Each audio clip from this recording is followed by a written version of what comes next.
não mentir. E às vezes nós mentimos para nós mesmos. Olha que difícil. Às vezes é uma mentirinha que você conta, tá em casa e diz, diga que eu não estou. Nem essa nós devíamos fazer, sabe? Não precisa. Mas não precisa ser aquela pessoa tão verdadeira que a sua amiga está fazendo um regime e você vira para ela e como você está gorda. Não vai fazer isso, coitadinha, né? Vai ficar triste. Então não é para entristecer, eu sou tão verdadeiro, sou tão franco, eu falo tudo que eu penso. Não fale tudo que você pensa. Porque nós temos pensamentos que nós nem elaboramos direito. E se falar tudo que lhe passar pela cabeça, não vai dar certo. Vai criar inimigos, vai ter problemas, então reflita antes de falar. Agora, não minta para você. As pessoas mentem para si mesmas. Elas dizem assim, por exemplo, eu quero muito passar num concurso público. Aí você pergunta, então você está estudando bastante. Não tenho tempo de estudar. Você não tem tempo de estudar? Como é que você vai passar no concurso público? Você acha que vai cair um milagre do céu? Não vai. O milagre do céu é o esforço. Estou predestinado a entrar naquele cargo. O que você está fazendo para conseguir isto? Como é que você se esforça? Se você tem um propósito na vida, se você quer atingir um objetivo, você tem que criar causas e condições para isso. E a pessoa mente para si mesma. Não estou conseguindo, mas o que você está fazendo para conseguir? Você não faz nada. Uma expressão antiga dizia assim, a pessoa põe o carro virado para o sul e diz que quer chegar no norte. Quais são seus propósitos, seus objetivos, a sua intenção? E como é que você cria causas e condições para que isso aconteça? Retorno e me abrigo em Buda, retorno e me abrigo no Dharma, retorno e me abrigo na Sangha. Os 3 tesouros, as 3 joias. Buda, Dharma e Sangha. O ser iluminado, a verdade e a comunidade que pratica a verdade que foi nos deixada pelo ser iluminado chamado Buda. Então isso é que significa as 3 joias, esse refúgio, o abrigo, que é o lugar tranquilo onde a gente se entrega, onde a gente fica à vontade. E falando sobre verdade, eu quero lembrar que um programa desses eu comentei um pouquinho sobre um professor de Barcelona que eu conheci em Goiânia chamado Francesco Torralba. E Francesco Torralba, ele fala sobre inteligência espiritual, que eu já falei, não tem nada a ver com espírito, não tem nada a ver com espiritismo, mas ele quer falar que todos nós temos uma capacidade dessa inteligência que seria da essência do ser, que é esse questionamento profundo do sentido da existência. E diz, para que a gente tenha essa inteligência, existe que você tem que ter um estado de felicidade, de plenitude, que é resultado da inteligência espiritual. A inteligência emocional é uma coisa, né? Conheço as minhas emoções. A espiritual é mais abrangente, é uma coisa maior do que apenas as emoções. E ele vai dizer o seguinte, que primeiro precisa ter um triângulo, que precisamos ter algo maior do que o nosso próprio conforto e bem-estar.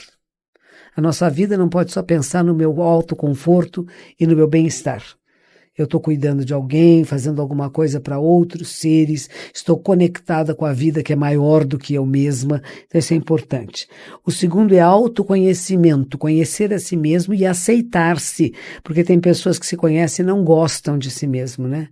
Autoconhecimento e autoaceitação, mas autoconhecimento é você saber quem você é e que você é um processo incessante em transformação.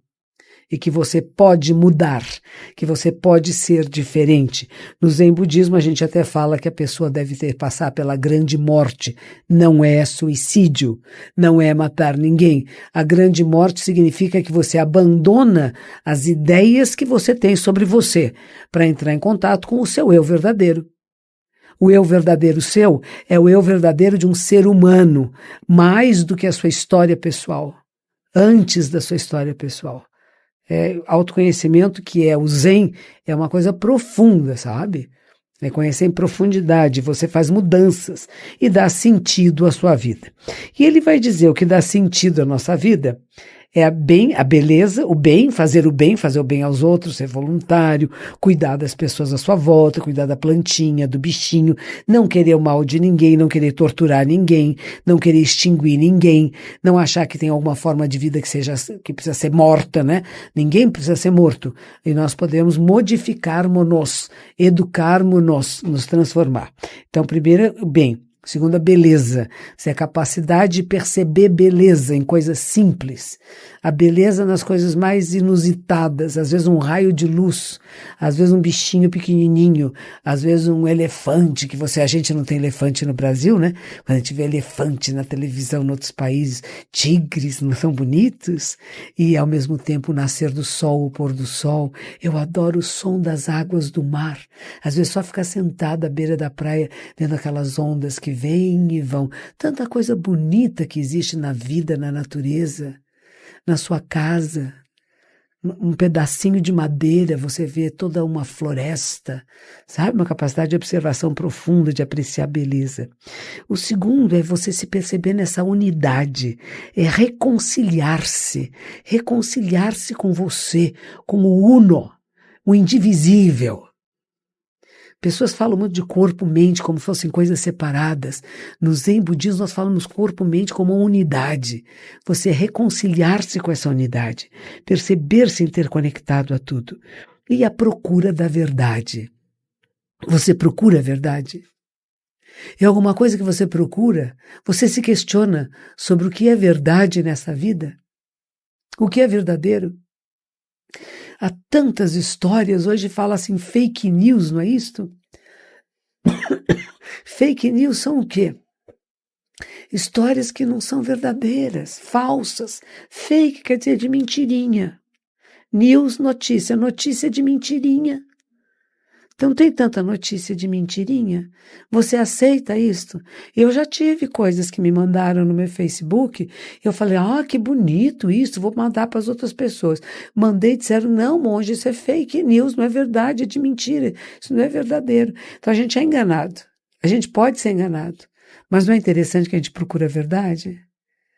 Não é porque eu fui enganada que eu quero enganar os outros. Eu quero enganar os outros sobre quem eu sou, quem você é. Se está chovendo, eu vou dizer um dia de sol? Não é dia de sol. Mas você veja, a chuva tem valores diferentes em lugares diferentes. Por exemplo, aqui no Brasil, lá no Nordeste, quando escurece e vai ter chuva, todo mundo fica uma festa. Aqui em São Paulo também, quando passa a época da seca, passamos o inverno de uma seca muito forte, o dia que escurecia, chovia, todo mundo batendo palma, oba, chuva, chuva, chuva, não é?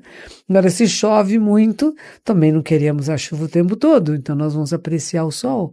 Não há nada fixo, nada permanente. Mas eu não posso dizer que um dia de sol é um dia de chuva, porque às vezes não é. Agora, lá em Manaus diz que é assim, não é? Eu devo ir lá para Belém e talvez para Manaus também, em dezembro. E o que o pessoal fala? Que quando tem um sol muito forte, em seguida vem a chuva muito forte. Então, cada área do país, do mundo é um pouco diferente, o clima é diferente, as pessoas, devido ao clima, são diferentes. É a procura da verdade. O que é a verdade?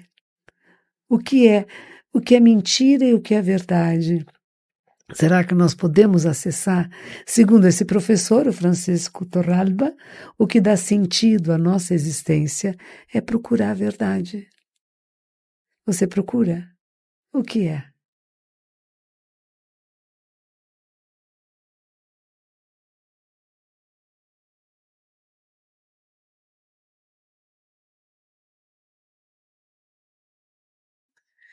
Um dos preceitos de Buda, que nós falamos de vida ética, falando de vida ética, quero lembrar esse livro bonito, que a editora Best-Seller era uma da Record fez, que sou eu e o professor Clóvis de Barros Filho, que se chama A Monja e o Professor. Nós falamos sobre ética, preceitos e valores. Preceitos, tem preceitos budistas, que são a ética budista, como é que se você viver dessa forma, você vive uma forma ética, você vive a partir de valores. E um deles é não mentir. Olha que interessante. O primeiro é não matar. O segundo é não roubar. O terceiro é não abusar da sexualidade. O quarto é não mentir. E o quinto é não negociar intoxicantes. Vou falar um pouquinho sobre eles. Não matar, o oposto é dar vida. Não matar a você nem a ninguém. Então não cometa suicídio e evite que outras pessoas cometam suicídio. Perceba sintomas e traga essa pessoa de volta ao autoconhecimento, à apreciação da existência.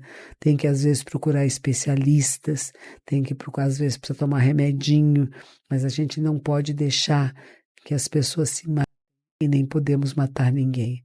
Então, esse é o primeiro preceito, não matar. O segundo é não roubar. Embora nada pertença ao ser ou a ninguém, nós não pegamos aquilo que não nos é dado. Às vezes os meninos muito aflitos entram em shopping centers e roubam lojas, depois são presos. Às vezes na rua, está passando, vê alguém com o celular na mão, que sai correndo, roubou o celular. Vai ficar infeliz, vai ficar com medo que alguém tenha visto, que seja reconhecido, não vai mais passar naquela rua, perde a liberdade. Então, não roubar é alguma coisa para você ficar bem, para sua família ficar bem, para aquela pessoa que você roubou, coitada, vai ver que era tão necessário para ela aquele objeto, né? Então, não roubar, não matar, não roubar, não abusar da sexualidade. A sexualidade é uma coisa linda. É amor, é carinho, é entrega. Abusar é forçar, não é? Às vezes aparece nos jornais abusos sexuais. Não fazer isso e não deixar que ninguém faça. Se você percebe que no seu local de trabalho alguém está molestando um colega seu, não deixe. Fique por perto, impeça. Não finja que não está vendo, não. Eu gostei muito do Papa recentemente, dizendo assim, que o Dia dos Pobres, e disse assim, quem é cristão vê pobres na rua, não finge que não vê. É a mesma coisa, se você está vendo qualquer abuso sexual, não finja que não vê. Muitos abusos de crianças, principalmente, acontecem em casas em que adultos estão vendo outro adulto abusar e finge que não vê, não faça isso. Veja e diga não. Não precisa ter ódio, não precisa querer matar, nada disso. É só dizer não, não dê oportunidade. Vai fazer tratamento. Vai procurar outra maneira de usar a sua sexualidade, né? Então, manter ações sexuais que não sejam impróprias, né? Que não é de abuso, não é forçar. Então, não matar, não roubar, não abusar da sexualidade, não mentir, é o quarto. Não mentir. E às vezes nós mentimos para nós mesmos. Olha que difícil. Às vezes é uma mentirinha que você conta, está em casa e diz, diga que eu não estou. Nem essa nós devíamos fazer, sabe? Não precisa. Mas não precisa ser aquela pessoa tão verdadeira que a sua amiga está fazendo um regime e você vira para ela e diz, como você está gorda. Não vai fazer isso, coitadinha, né? Vai ficar triste. Então não é para entristecer os outros, eu sou tão verdadeiro, sou tão franco, eu falo tudo que eu penso. Não fale tudo que você pensa. Porque nós temos pensamentos que nós nem elaboramos direito. E se falar tudo que lhe passar pela cabeça, não vai dar certo. Vai criar inimigos, vai ter problemas, então reflita antes de falar. Agora, não minta para você. As pessoas mentem para si mesmas. Elas dizem assim, por exemplo, eu quero muito passar num concurso público. Aí você pergunta, então, você está estudando bastante. Não tenho tempo de estudar. Você não tem tempo de estudar? Como é que você vai passar no concurso público? Você acha que vai cair um milagre do céu? Não vai. O milagre do céu é o esforço. Estou predestinado a entrar naquele cargo. O que você está fazendo para conseguir isto? Como é que você se esforça? Você acorda mais cedo para estudar? Fica estudando até mais tarde? Toma um chá, um café, alguma coisa? Se você tem um propósito na vida, se você quer atingir um objetivo, você tem que criar causas e condições para isso. E a pessoa mente para si mesma. Não estou conseguindo, mas o que você está fazendo para conseguir? Você não faz nada. Uma expressão antiga dizia assim, a pessoa põe o carro virado para o sul e diz que quer chegar no norte. faz um esforço enorme, não chega em lugar nenhum, porque até chegar no sul virado para o norte, né, dar a volta no planeta, vai demorar muito, né? E aí diz que não consegue chegar, porque não tá fazendo esforço da direção. Então está mentindo para você. Quais são os seus propósitos, seus objetivos, a sua intenção e como é que você cria causas e condições para que isso aconteça? Há muitos anos eu estava em Los Angeles, na Califórnia.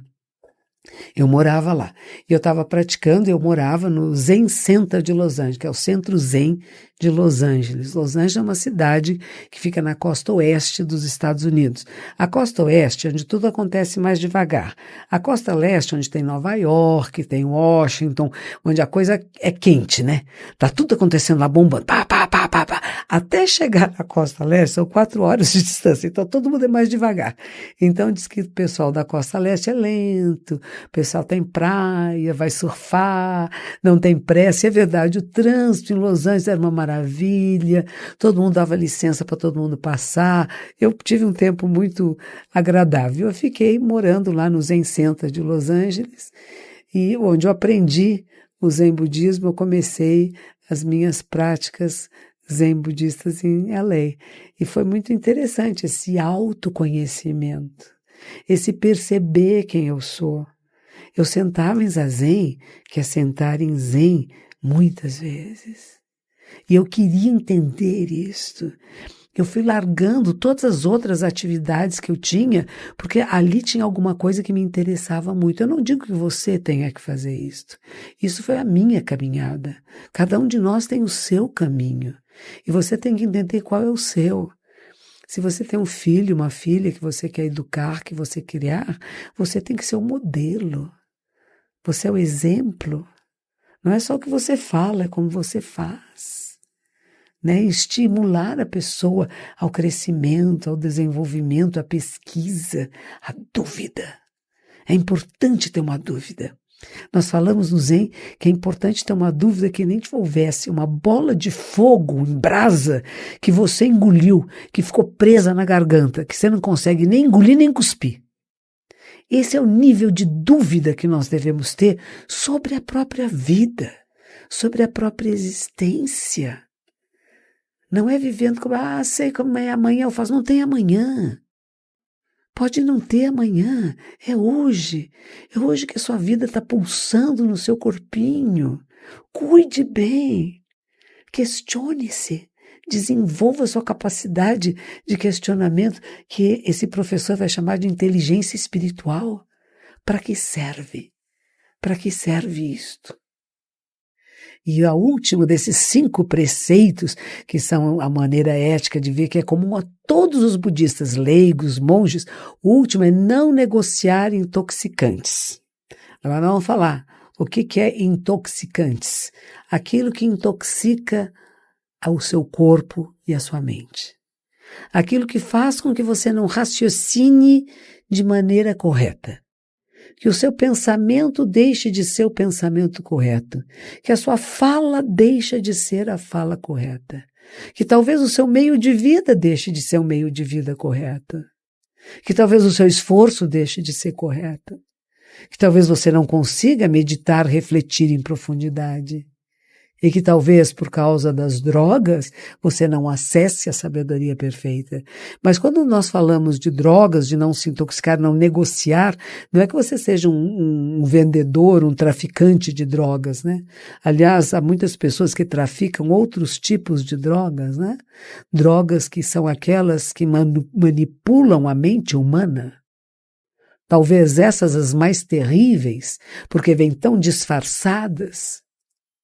E a pessoa não é chamada de um traficante de drogas, né? É preciso ter cuidado. E se você também, levando ao preceito anterior de não mentir, não é próprio você que trafica drogas para você.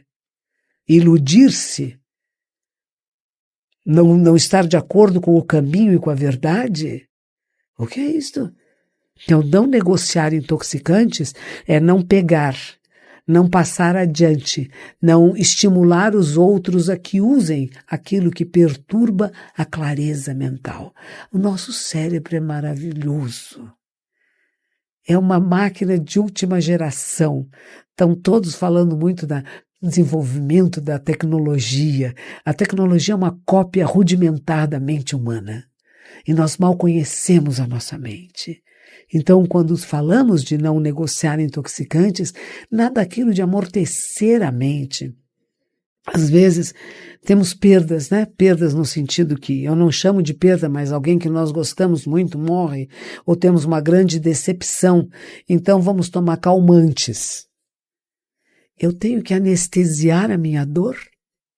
Dependendo do tipo de dor, nós temos que passar por ela, sabe disso?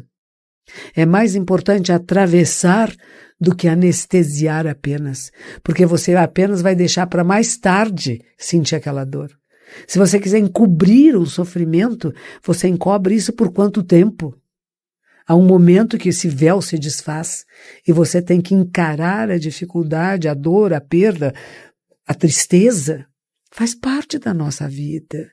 Tudo que nós possamos experimentar como ser humano faz parte da nossa existência. E como que nós usamos esses sentimentos, essas emoções, de forma a ser benéfico, não só para você, mas para quem está à sua volta.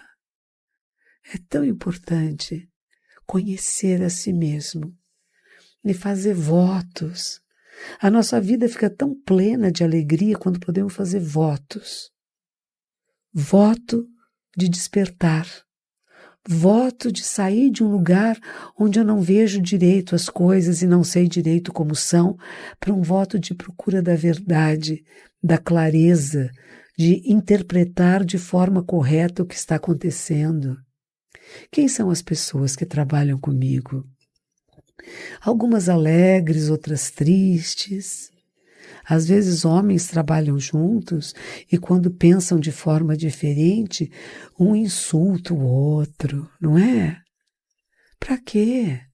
Podemos pensar de forma diferente, podemos conviver com pessoas que escolhem maneiras diferentes de viver a realidade, mas é preciso que você faça o voto de entender, de compreender, de não querer mal, de não querer destruir.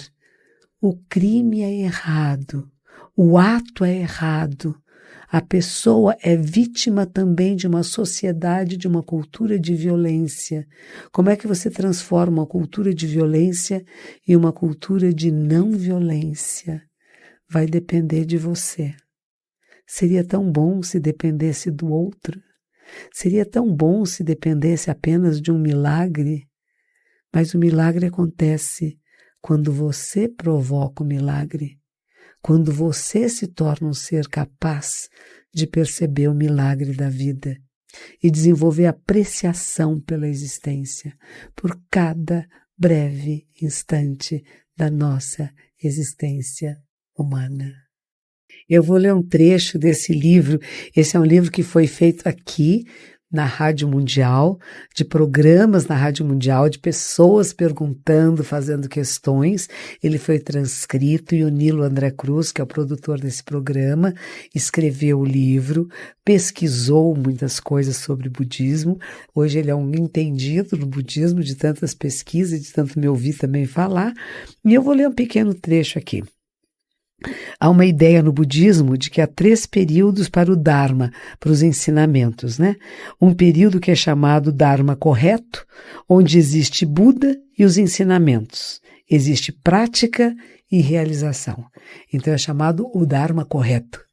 Quando tem a sabedoria, Buda significa sabedoria, e a pessoa pratica e realiza a sabedoria. Depois de outros 1000 anos, segue o período chamado Dharma de imitação. As pessoas copiam, imitam, mas não entenderam de verdade, repetem textos sem ter compreendido, sem ter profundidade. Mas ainda existe, os ensinamentos ainda existem. Existe a forma, se vestem como monge, como budista, mas a prática existe, mas é uma prática formal, preocupada apenas com a posição, se está correta, por exemplo, com a aparência, né?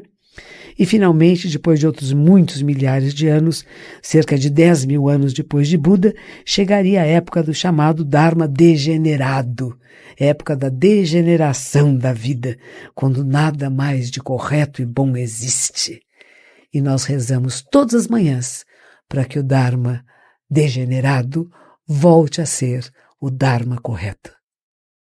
Que os méritos de nossa prática se estendam a todos os seres e que possamos nos tornar o caminho iluminado.